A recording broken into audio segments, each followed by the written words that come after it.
Imagine you're walking through a crowded market in Bali, or perhaps a temple in India. You've got your camera out, your sunglasses on, and maybe a snack in your hand. Suddenly, in a blur of fur and calculated precision, your sunglasses are gone. You look up, and there he is, a macaque, sitting just out of reach, calmly inspecting his new prey. He doesn't want to eat your glasses. He's waiting. He's looking at your bag of chips. He knows exactly how this works. He's holding your property hostage until you pay the ransom and snacks. This isn't just a random act of mischief, it's a high-level negotiation. It's a display of a mind that is constantly observing, calculating, and learning. We often look at monkeys and see cute or funny versions of ourselves, but if you look closer, you'll find a level of complexity that is almost unsettling. They are the architects of the jungle, the politicians of the canopy, and the master survivalists of the animal kingdom. To understand how they became so clever, we have to go back, way back. Around 55 million years ago, a tiny creature scurried through the humid forests of the Eocene epoch. This was the ancestor of all primates. Over millions of years, these creatures split into two distinct worlds. In the dense jungles of South and Central America, we find the New World monkeys, the ones with those incredible prehensile tails that act like a fifth limb, allowing them to swing through the trees with the grace of an acrobat. Meanwhile, across the oceans in Africa and Asia, the Old World monkeys took a different path. They lost the gripping tails but gained something else, toughness and versatility. From the freezing, snow-covered mountains of Japan to the scorching savannas of the Serengeti, monkeys have claimed almost every corner of the planet. But why are they everywhere? It's because of their most powerful weapon, their brain. If you've ever watched a group of Capuchin monkeys, you're watching a masterclass in engineering. These little guys don't just find food, they process it. If a nut is too hard to crack, they don't give up. They find a flat stone to use as an anvil and a heavy, rounded rock to use as a hammer. They've been doing this for thousands of years, passing the knowledge down from mother to child. It's a literal Stone Age occurring right alongside our digital age.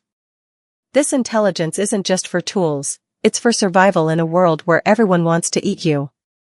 In the wild, being a monkey means living in a constant state of high-stakes drama. Their social structures are as complex as any Shakespearean play. There are kings, queens, outcasts, and rebels. Take the baboons, for example. Their society is built on a rigid hierarchy, but it's not just about who is the strongest. It's about who has the most friends. A baboon who spends hours grooming his peers isn't just cleaning fur, he's building a political alliance. When a fight breaks out, those friends are the ones who will stand by his side. In the monkey world, kindness is a currency, and grooming is how you put money in the bank. This social bond is their ultimate defense mechanism. When a leopard stalks through the undergrowth or an eagle circles above, a lone monkey is a target.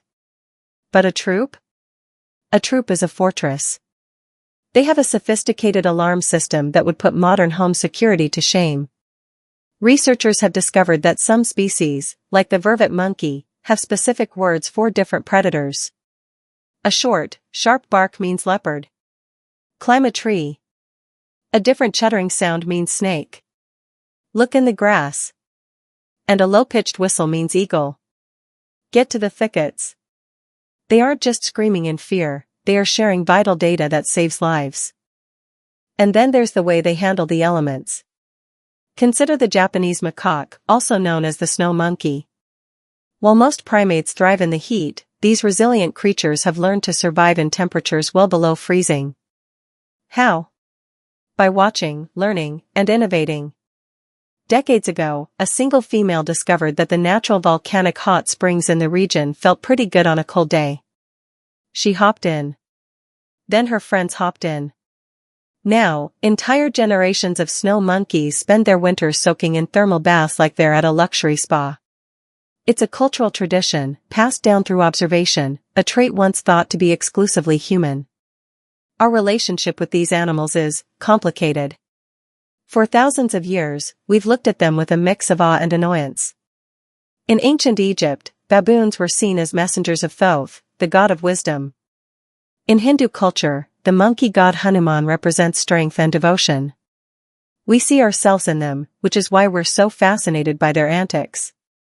But as human cities expand, the line between wild and urban is blurring. In places like New Delhi or Lopburi, monkeys have become urban legends. They've learned how to open sliding doors, how to steal from refrigerators, and even how to cross the street by watching traffic lights. But this proximity comes with a price. Because they are so smart, they can be dangerous. A troop of macaques that has lost its fear of humans isn't just a nuisance, it's a force to be reckoned with. They can be aggressive, and their bites carry diseases. On the flip side, we are their greatest threat. Habitat loss and the illegal pet trade are pushing many species to the brink. People see a baby monkey on social media and think, I want one, not realizing that these are highly social, high-energy animals that belong in a troop, not a living room. A monkey kept alone in a house is a tragic sight. It's like putting a social genius in solitary confinement. There are so many things about them that still baffle scientists. For instance, did you know that some monkeys have a sense of fairness? In a famous experiment, 2 Capuchin monkeys were given a task. When they both got a cucumber as a reward, they were happy. But when the researcher gave one monkey a delicious grape while the other still got a cucumber, the underpaid monkey went into a rage. He threw the cucumber back at the researcher and shook the cage in protest. They understand when they're being cheated. They have an innate sense of justice. And it's not just about anger, it's about empathy. There have been documented cases of monkeys grieving for their fallen companions, or helping an injured member of the troop find food. They feel deeply.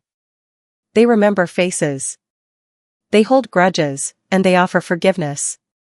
As we look at the world of monkeys, we aren't just looking at animals in the trees. We're looking into a mirror of our own evolution. We see the origins of our laughter, the roots of our social politics, and the very beginning of our drive to use tools and solve problems. They are a reminder that the boundary between us and them is much thinner than we like to admit. So, the next time you see a video of a monkey doing something funny, take a second look. Look at the way their eyes track movement. Look at how they test the weight of an object or how they look to their elders for cues on how to behave. You're not just seeing a clever animal. You're seeing a complex mind at work, navigating a world that is becoming more difficult for them every day. They have survived for millions of years by being faster than them to be. But as the forests shrink and the cities grow, their greatest challenge isn't the leopard in the shadows, it's learning how to live alongside us. If a monkey can learn to use a rock as a tool or a hot spring as a heater, what else are they capable of that we haven't noticed yet? And more importantly, if they are so much like us, shouldn't we be doing more to ensure they have a forest to call home? The next time you're in their territory, keep a tight grip on your sunglasses. Because they're watching. They're learning. And they're always one step ahead. But it makes you wonder, if we were the ones in the trees and they were the ones with the cameras, would they treat us with the same curiosity and care that we owe them? That's a question for the next time you hear a rustle in the canopy. Until then, keep your eyes on the trees, there's always a story unfolding up there.